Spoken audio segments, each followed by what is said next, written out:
Getting images from Mosul in Iraq, where that offensive is launching. Let's take a look now and see what is going on.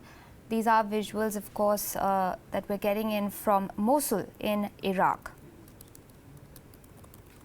Iraqi forces have launched a final offensive to retake the city from the Islamic State. Remember, 1.5 million people live in the city of Mosul. It is one of the IS's last strongholds in the country.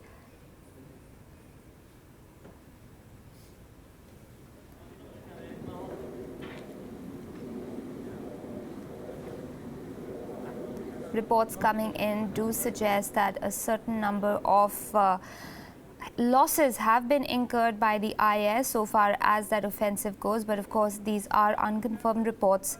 This is what we are hearing. It is expected to be the biggest battle in Iraq since the US-led invasion in 2003. The government forces have launched an offensive to reclaim the city of Mosul, which is one of the IS's last strongholds in Iraq. Iraq's Prime Minister Haider al-Abadi announced the beginning of the offensive on television. This long-awaited assault by government troops and Kurdish Peshmerga forces is being supported, remember, by the US-led coalition.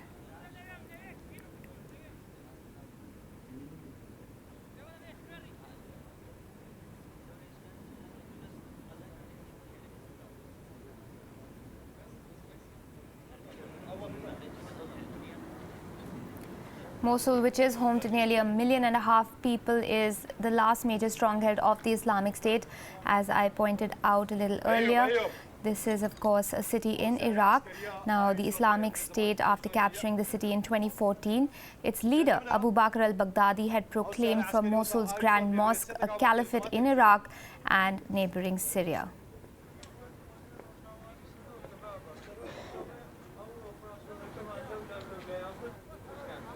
Iraq's Prime Minister did announce the beginning of the offensive on state television, and the aim, of course, is to free more than 1 million residents from what he called, quote, the brutality and terrorism of ISIS, unquote.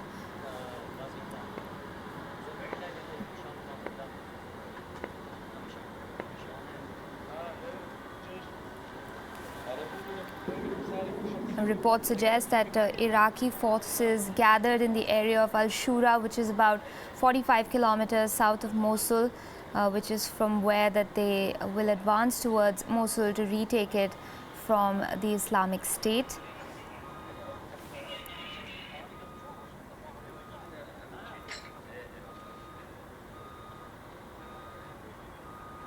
United States Defense Secretary Ash Carter did say that this is a decisive moment in the campaign. Let's now cut across to our correspondent Daniele Pagani, who is currently in Iraq. He's been tracking this story for us from the front line. Daniele, the offensive has begun. We're looking at visuals right now. What more can you give us at this point? Yes, good afternoon. Good afternoon. Well, this morning I was part of the getting slowly moving towards the Mosul from the eastern corridor close to the city of Barkalla, which was conquered by ISIS in 2014. The offensive started at dawn, more or less at 5:30. I was embedded with the Peshmerga army, which is the army of the Iraqi Kurdistan. And it was a column of, I would say, more than 50 armored vehicles with several hundred, maybe more than 1,000 men. They were planning to liberate the villages before Barkalla, which is a medium-sized town, majorly Christian town. And we encountered still resistance. Daesh is resisting a lot. Probably there was this idea that Daesh was abandoning the Iraqi land in order to flee towards Syria, but it's evidently not happening. I have been there, and there was severe mortar bombing and a severe heavy machine gun fight. So the offensive is still going on. The latest news is the 3 villages before Barkalla have been liberated, but not secured. So it is impossible for us, the media, to travel there. just a few hours back, 3 hours back, a vehicle exploded while the Peshmerga was driving into one of these villages. And we still don't know if there are casualties or not, because it is very difficult to get news directly from the front line. Right, Daniele, thanks for clearing up all that information for us. Do you have an idea of the number of people involved from the Kurdish side as well as the Iraqi forces? What sort of number are we looking at that has launched this offensive? Well, it is not clear because nobody is giving real figures and real numbers for a matter of security and securing the operations. We are shortly speaking about tens of thousands of men. The Iraqi regular army is trying to enter the city slowly from south, from the base of Gayara, where we as a channel have been, and we have seen all the petrol fields burning, so they're trying to enter from the south. The Peshmerga are trying to enter both from the northeast and from the north, and probably several militias, especially Shia militias known as Hashdi Shabi, are trying to enter the city from the east. So it is not clear how many men are involved, but this is a massive operation. I would define it maybe the major operation in Western Asia or the so-called Middle East in the last 4 years. And as I told, ISIS is not keen to let Mosul, which is its very own stronghold in Iraq, go easily. Right, Daniele, thank you so much for joining us with those updates. Stay with us. We've also got a report from our correspondent in London that we'd like to show our viewers now. As we've mentioned, government forces have launched an offensive to reclaim the city of Mosul from the Islamic State. Our correspondent Mandy Clark from London is telling us more about this. Mandy, was this a surprise offensive or was this planned from before?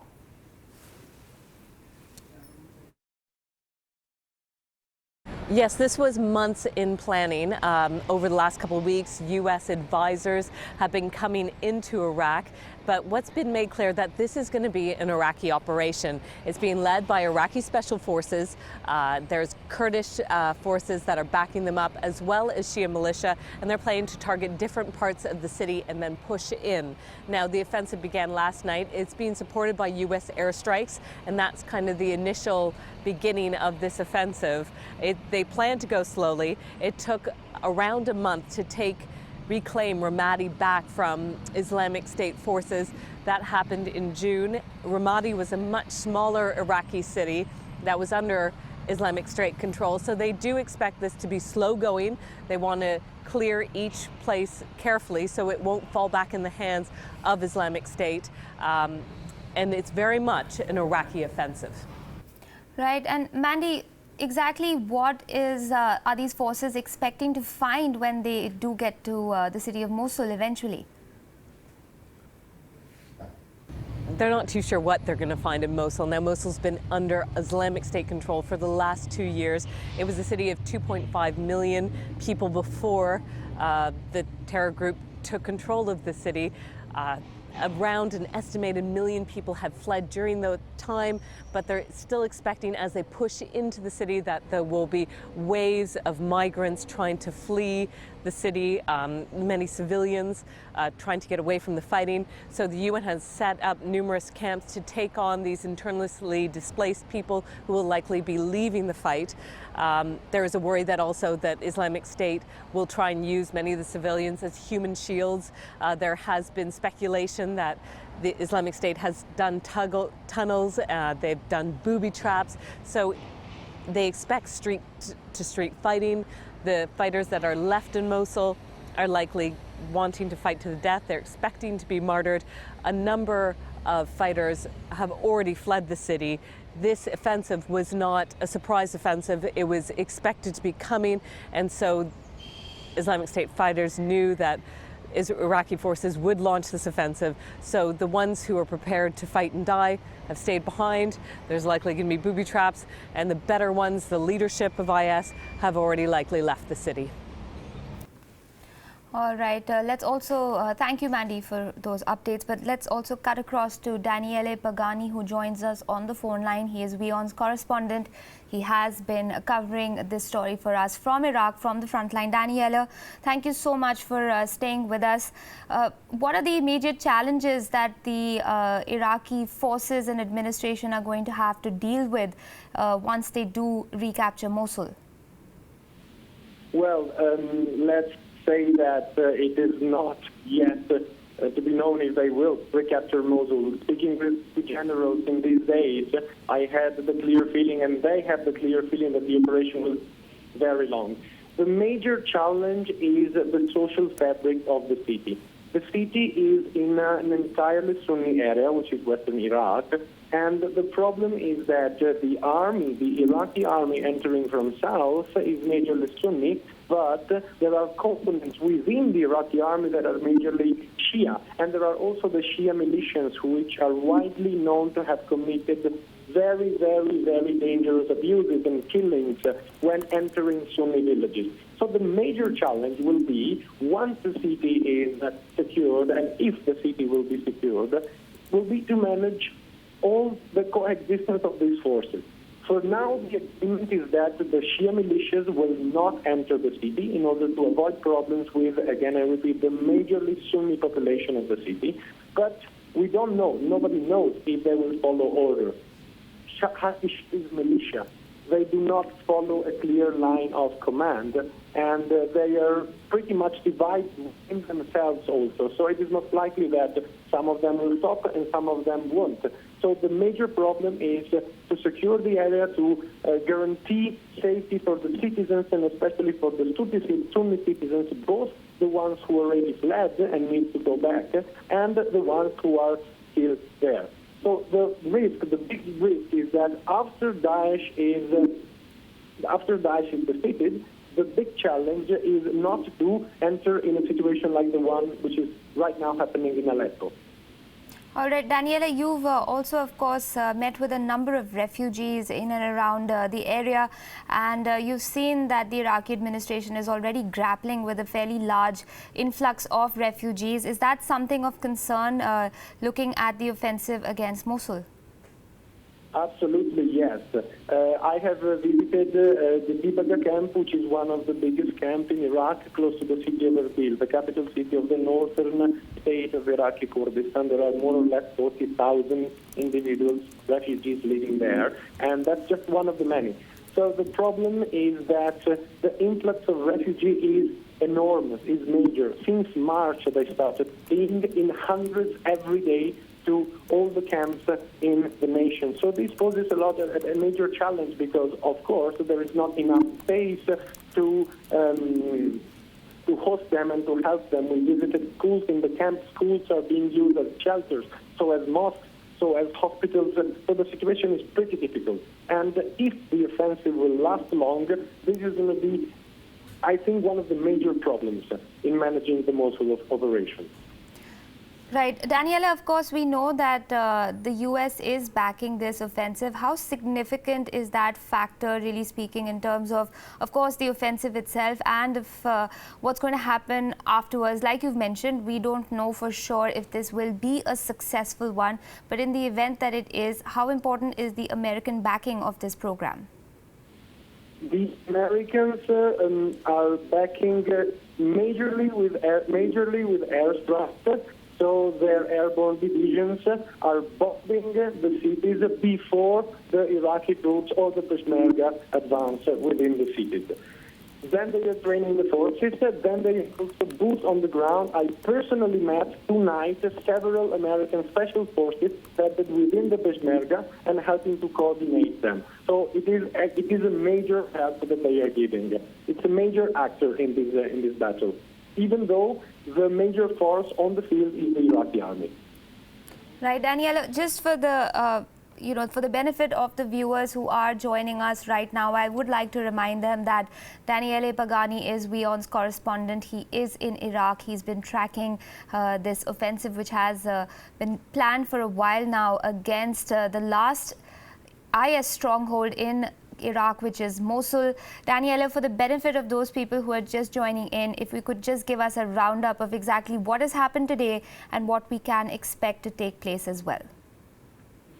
So I repeat that today the official last offensive against the city of Mosul started. It started very early in the morning, around 5 o'clock. And it is a major offensive. I would sort of define it as a major offensive of the last 4 years in the whole Middle East. Mosul is a big city, 2.5 million inhabitants, and more or less 10,000 ISIS fighters are expected to be there and are expected to fight to the end. It is a delicate city because it is a majorly Sunni city, and in this battle there are also Shia militias. So the problem is that if the Shia militias, known as Hashti Shabi, will enter the city, we will risk a situation of these militias randomly killing Sunni citizens. So the major problem is, number one, the offensive in itself. So you need to clear all the villages surrounding Mosul, because there is a 20 to 30 kilometers belt surrounding Mosul, which is all under full Islamic State control, and they are fighting back. I was there this morning, close to the village of the town of Barkalla, which is roughly 20 to 30 kilometers to Mosul, and from that very village to Mosul is all ISIS. So problem number one is the offensive in itself, and problem number two is the aftermath, managing the social fabric of the city without encountering a situation like the one that is right now happening in Aleppo. Right. Daniela, also, if you could give us an idea of the lay of the land now. Of course, we are given to understand that this is barren landscape. Is that going to be a challenge for the forces as they approach the city of Mosul without having any sort of natural shrubbery of any kind to sort of hide behind? Yes. This is another major issue. I myself was today in a place which is majorly a plain with small hills, so it is impossible to use nature to hide. So it's an open field offensive.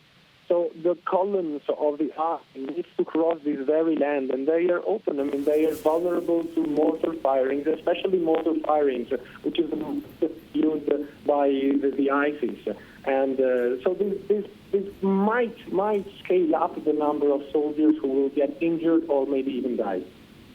All right, Daniela, amongst the other challenges that you've already listed for us, what other big factors are at play over here for these forces as they go forward? You've already pointed out that the generals that you've been speaking to have said that this is going to be a long-drawn assault. Keeping that in mind, what other big issues are we expecting the forces to encounter? The major issue is that there is no fresh and continuous intelligence coming from the city of Mosul. There are, of course, intelligence news, but it's not a major component. So basically, nobody knows what and how ISIS will do to defend the city of Mosul. So that's the big thing. We don't know how many people are there, how many ISIS fighters are there. Nobody knows what they did. Somebody says that they prepared tunnels filled with C4 explosives, that they are using even animals with explosive belts, but nobody's certain about it. And it is a major challenge also clearing all the villages before Mosul. It is, again, I repeat, a belt from 20 to 30 kilometers large and counting hundreds of villages where ISIS is present and ready to fight, as I have personally witnessed this morning.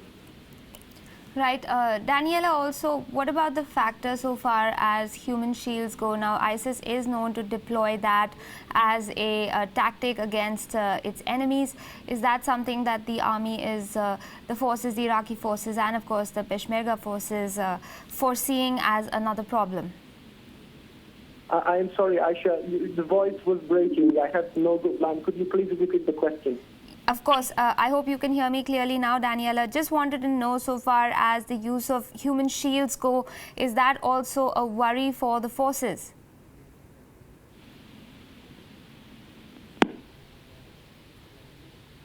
All right, we seem to have lost our connection with Daniele Pagani. He is WION's correspondent in Iraq. He is tracking the offensive against Mosul as we speak. We will, of course, try and get Daniele back to speak with us about what's going on exactly in Iraq as the Kurdish Peshmerga and Iraqi forces make that assault on the city of Mosul. We're going to take a quick break at that note, but news and updates do follow on the other side. Stay with us.